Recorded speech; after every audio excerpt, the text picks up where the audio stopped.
Bismillahirrahmanirrahim. Assalamu alaikum wa rahmatullah.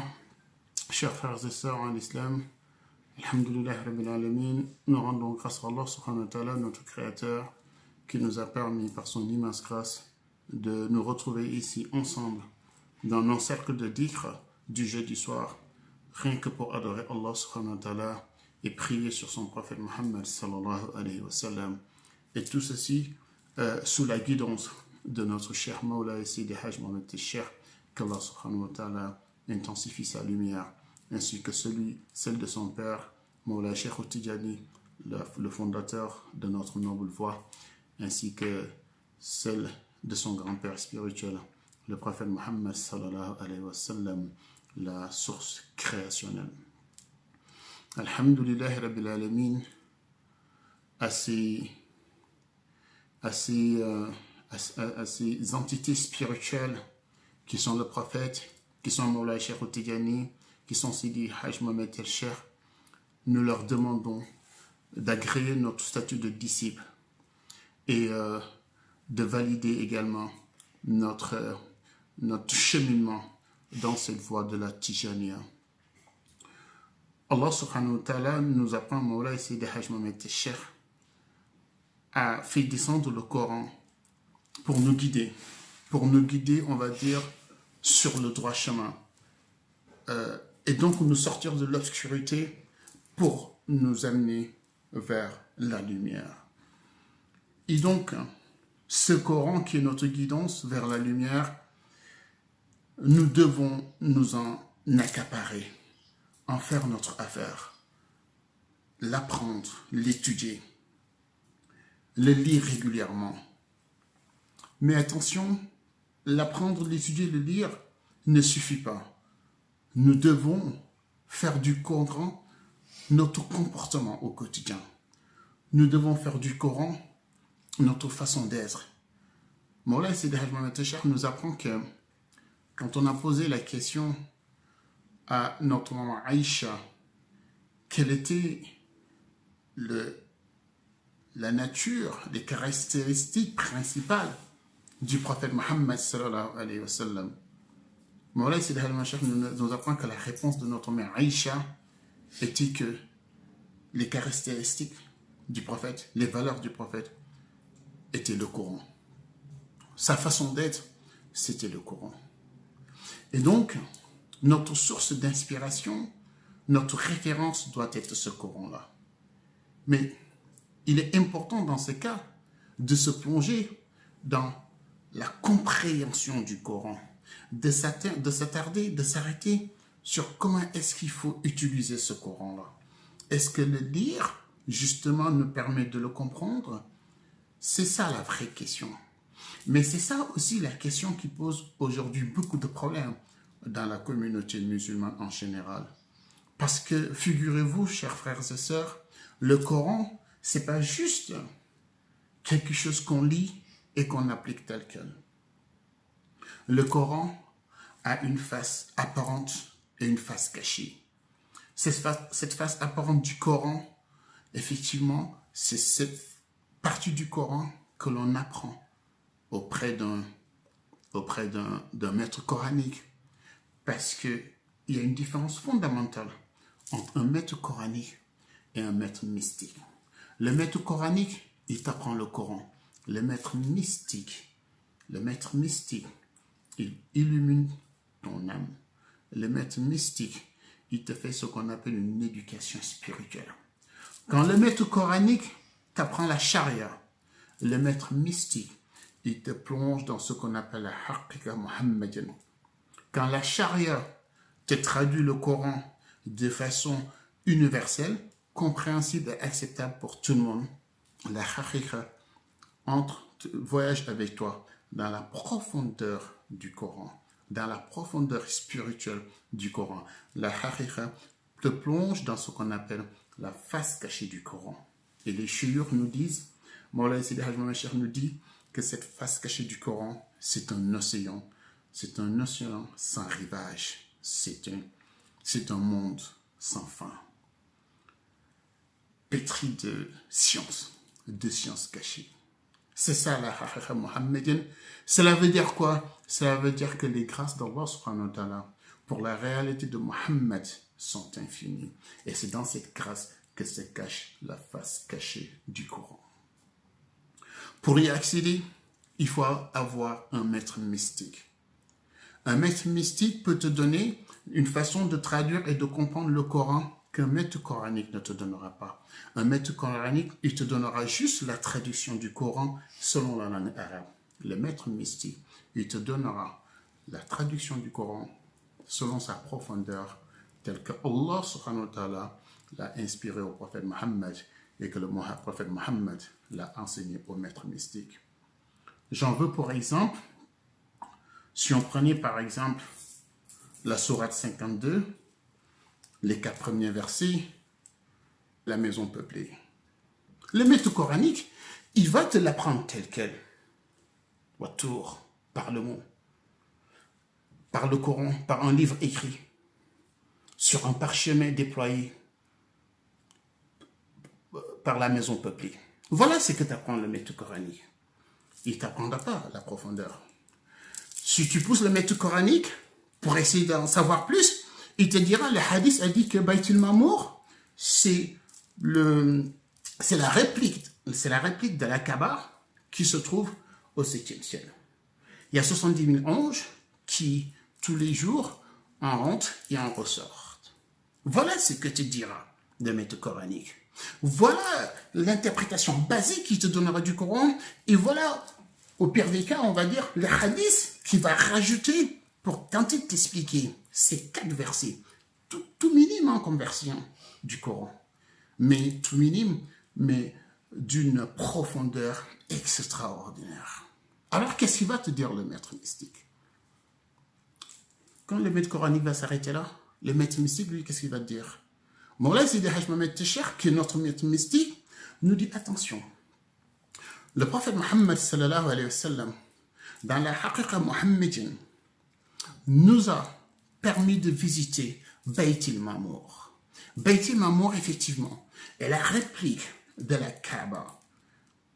Cette réplique de la Kaaba, qui se trouve dans les cieux, occupe une surface à peu près, on va dire, de 1000 mètres carrés, si on devait donner une échelle de mesure comparable à nos mesures sur Terre.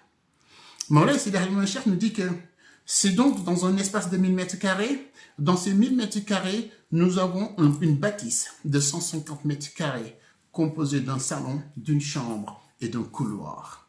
Moulay Sidi Haj Mohamed nous dit que Baytil Mamour, c'est tout en verre, c'est en forme de cercle. Un verre que l'on ne veut pas comparer avec les vitres d'ici. C'est tout en vitre, mais ce n'est pas des vitres qu'on va comparer avec des vitres d'ici. Même le plafond, nous dit-il, est en vitre. Il dit le sol, c'est des carreaux. C'est des carreaux de couleur verte. Mais il dit attention, la matière des carreaux. Attention à la matière des carreaux. Pourquoi? Parce que les carreaux sont d'une matière cotonneuse. C'est-à-dire que quand tu marches dessus, quand tu poses ton pied, il s'enfonce légèrement enveloppé par cette matière cotonneuse. Et quand tu ressors, quand tu soulèves ton pied, cette matière cotonneuse reprend forme tout de suite. On n'aura jamais vu des types de carreaux comme ça sur Terre. Jamais. C'est ça, ces carreaux verts, qui font donc la dalle de Baytil Mamour, la Kaaba qui est dans les cieux. Moulay Sidi Haj Mohamed Techer nous dit que de cette Kaaba de Baytil Mamour, il y a chaque minute, 70 000 anges qui rentrent par une porte et qui sortent par l'autre porte. Il n'y a que 2 portes dans cette Kaaba de Baytil Mamour. Les 70 000 anges rentrent par la première porte. Chaque minute que Dieu fait, 70 000 anges en 7 rangées d'anges. Chaque rangée fait 10 000 anges. Au total, ça fait 70 000 anges qui rentrent par une porte et qui sortent par l'autre porte. Pour aller où? Pour aller se préparer, se positionner pour le jugement dernier. Allah subhanahu wa ta'ala est en train déjà de préparer le jugement dernier. Chaque minute par minute, 70 000 anges rejoignent cet espace-là qui devrait abriter le jugement dernier. Baytil Mamour, dans ce salon qui fait 150 mètres carrés, nous dit à peu près Moulay Sidi Haj Mohamed Techer, on y retrouve des luminaires sous forme de lampe, super brillant, hyper lumineux. 124 000 lampes, nous dit Mawlay Sidi Haj Mohamed Cheikh. Mawlay Sidi Haj Mohamed Cheikh nous dit, attention, chaque lampe est le portrait et l'image et la photo, portrait, image d'un des 124 000 prophètes qu'Allah subhanahu wa ta'ala a créés. Les 124 000 prophètes, chacun de ces prophètes a son portrait là-bas.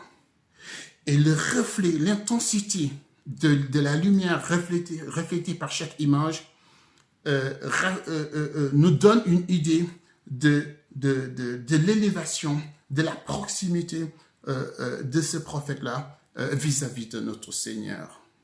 Si vous voulez savoir des prophètes qui est le plus proche d'Allah subhanahu wa ta'ala, si vous voulez voir la classification par proximité d'Allah des 124 000 prophètes, allez visiter Bayt al-Ma'mour et vous allez voir. Il y a une intensité, des portraits extraordinaires qui dégagent une lumière extraordinaire. La beauté de ces prophètes, c'est vraiment là-bas qu'on peut l'apprécier, qu'on peut l'admirer, à Bayt al-Ma'mour. Et Mawlay Sidi Haj Mohamed Cheikh nous apprend que au milieu de ces 124 000 prophètes, on peut voir des prophètes qui ont pourtant été tués, des martyrs, qui ont été des martyrs, tués par leur peuple, par leur communauté. Le prophète Yahya, il dit, Mawlay Sidi Haj Mohamed Cheikh nous dit que si vous allez à Bayt al-Ma'mour et que vous voyez la photo du prophète Yahya, la lumière qui dégage, l'intensité, la beauté de ce prophète-là, la question que vous vous posez, c'est que comment est-ce qu'on peut tuer un être comme ça? On est à Bayt al-Ma'mour, 1000 mètres carrés, tout en ville, en forme de cercle. Les carreaux sont cotonneux, de couleur verte. On est dans une chambre, dans un salon qui fait 150 mètres carrés à peu près, qui abrite les photos, les portraits des 124 000 prophètes. Sauf que ces photos-là, ces portraits-là dégagent la lumière. Et c'est cette lumière que dégagent ces photos qui font la lumière, qui font les lampes de Bayt al-Ma'mour. Il y a une chambre à côté du salon.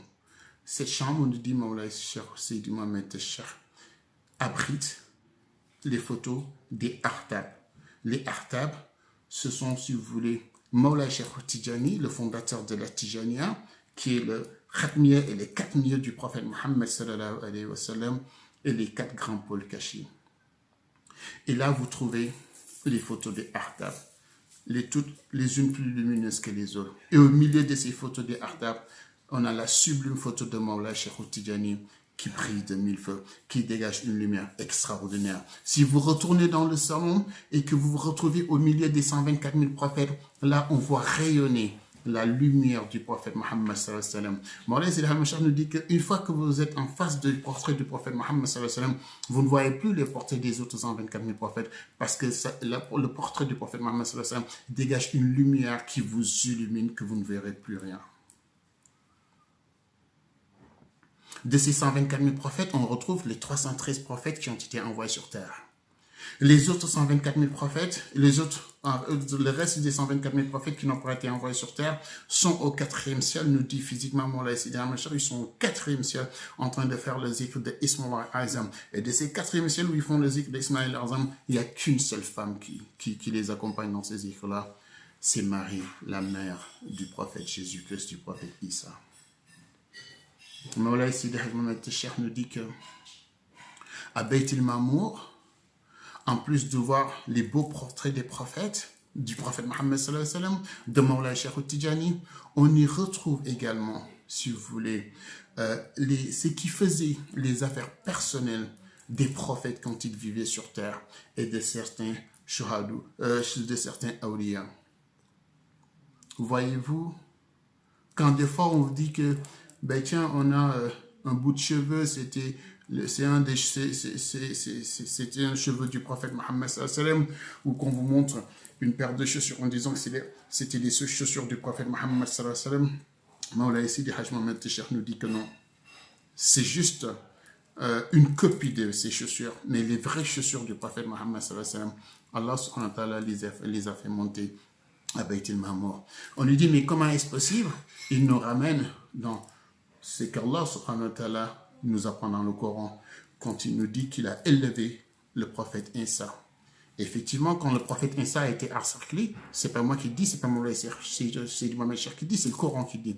Le prophète Isa, quand il a été encerclé, Allah subhanahu wa ta'ala l'a élevé. Et à la place, ils ont trouvé quelqu'un d'autre à la place du prophète Isa. Sauf que c'est quelqu'un d'autre, Allah subhanahu wa ta'ala lui a donné la forme du prophète Isa. Et ils croyaient crucifier le prophète Isa, mais en réalité, ils ont crucifié quelqu'un d'autre, le prophète Isa. Allah subhanahu wa ta'ala l'a déjà fait monter au ciel. C'est ainsi qu'Allah subhanahu wa ta'ala a fait monter les affaires des prophètes et de certains awliya à Bayt al-Mamour. À Bayt al-Mamour, vous y trouverez le sabre de Ali ibn Ali qui était le compagnon du prophète Mohammed sallallahu alayhi wa sallam. Et quand on parle de la haqiqa de Mohammed, quand on parle de la haqiqa muhammadienne, Mohammed sallallahu alayhi wa sallam, c'est un hadith qui est très connu, il nous disait que si lui, Mohammed, il est la maison qui abrite le savoir, Ali est la porte de cette maison. Pourtant, Ali ne connaissait pas le Coran par cœur.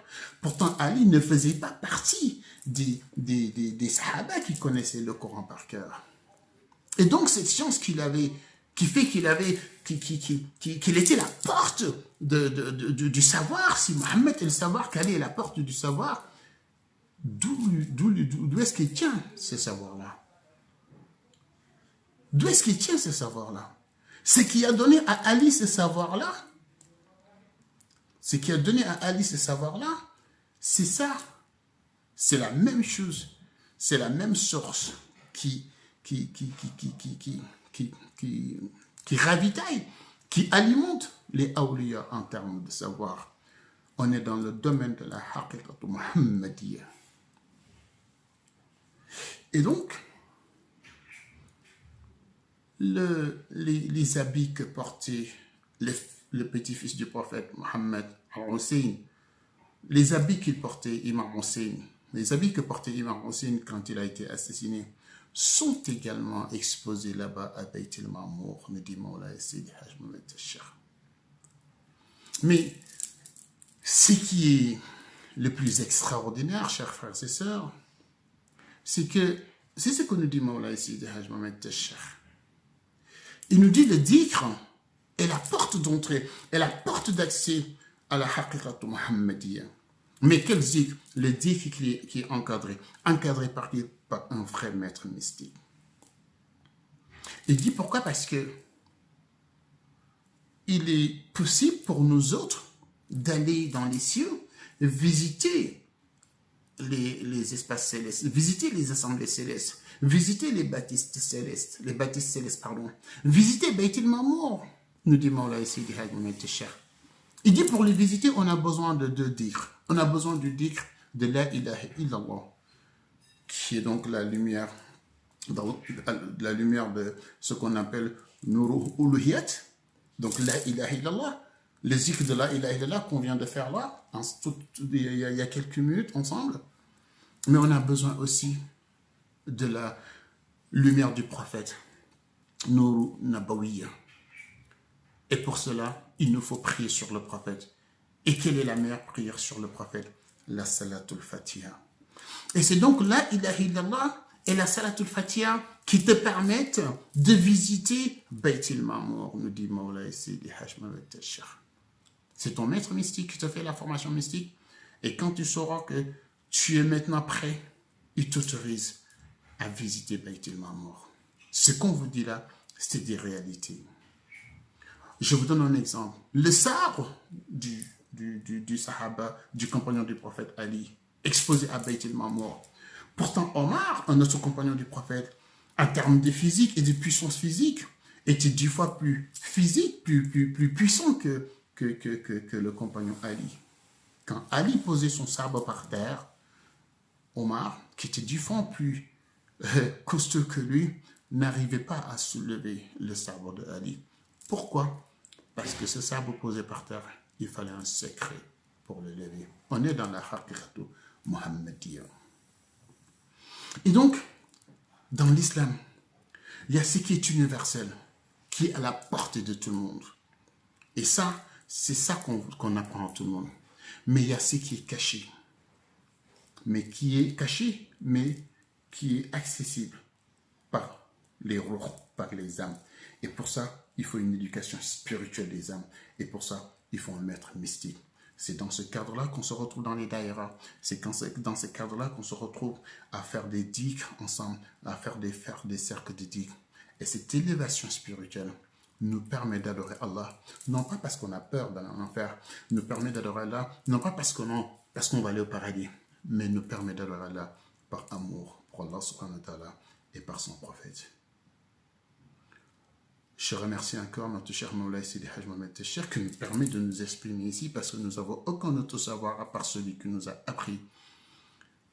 Et je vous remercie également de nous avoir écoutés. Qu'Allah subhanahu wa ta'ala fasse que tout cela fasse soit de la lumière qui arrose nos âmes. Assalamu alaikum wa rahmatullah.